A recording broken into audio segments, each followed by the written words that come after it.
विदेशी भाषा है और उर्दू ही हिंदुस्तान की अपनी भाषा।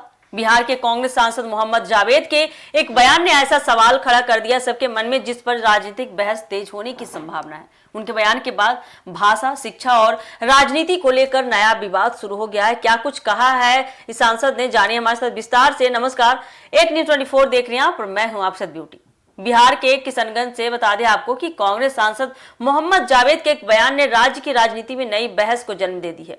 उर्दू शिक्षकों की नियुक्ति का मुद्दा उठाते हुए उन्होंने बिहार सरकार पर गंभीर आरोप लगाए और कहा कि राज्य में उर्दू भाषा के साथ अन्याय किया जा रहा है। इसी दौरान उन्होंने यह भी कहा कि उर्दू हिंदुस्तान में जन्मी भाषा है, जबकि संस्कृत विदेश से भारत आई भाषा है। उनके इस बयान के बाद राजनीतिक और भाषाई विवाद गहराने की संभावना जताई जा रही है। मीडिया से बातचीत में आपको बता दें, सांसद मोहम्मद जावेद ने कहा कि बिहार में उर्दू दूसरी राजभाषा होने के बावजूद भी सरकारी स्कूलों में पर्याप्त संख्या में उर्दू शिक्षकों की नियुक्ति नहीं की जा रही है।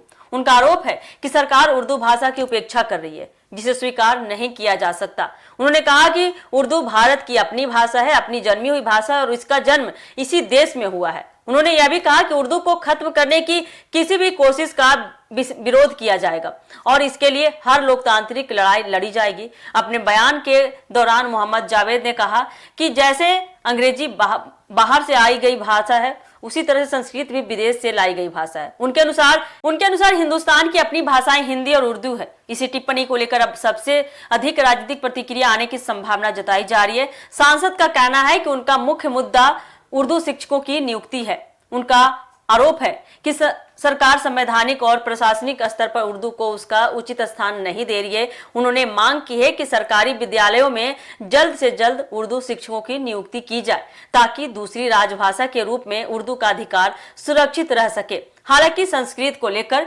दिया गया उनका बयान विवाद का केंद्र बन गया है। संस्कृत को भारत की प्राचीन शास्त्रीय भाषाओं में गिना जाता है और भारतीय संस्कृति, दर्शन तथा धार्मिक ग्रंथों की प्रमुख भाषा माना जाता है। ऐसे में सांसद के इस दावे पर राजनीतिक दलों और विभिन्न संगठनों की ओर से प्रतिक्रिया आने की संभावना है। फिलहाल इस बयान पर बिहार सरकार की ओर से कोई भी आधिकारिक प्रतिक्रिया सामने नहीं आई है, लेकिन राजनीतिक जानकारों का इतना मानना है कि भाषा और पहचान से जुड़े मुद्दे अक्सर सियासी बहस को तेज कर देते हैं। ऐसे में आने वाले दिनों में इस बयान को लेकर बिहार की राजनीति में आरोप प्रत्यारोप का दौर और भी तेज हो सकता है। तो क्या कुछ देखिए आने वाले समय में ये मामला कहां तक जाता है, क्या इसका राजनीतिक रंग निकल कर आता है, ये देखना काफी दिलचस्प होने वाला है।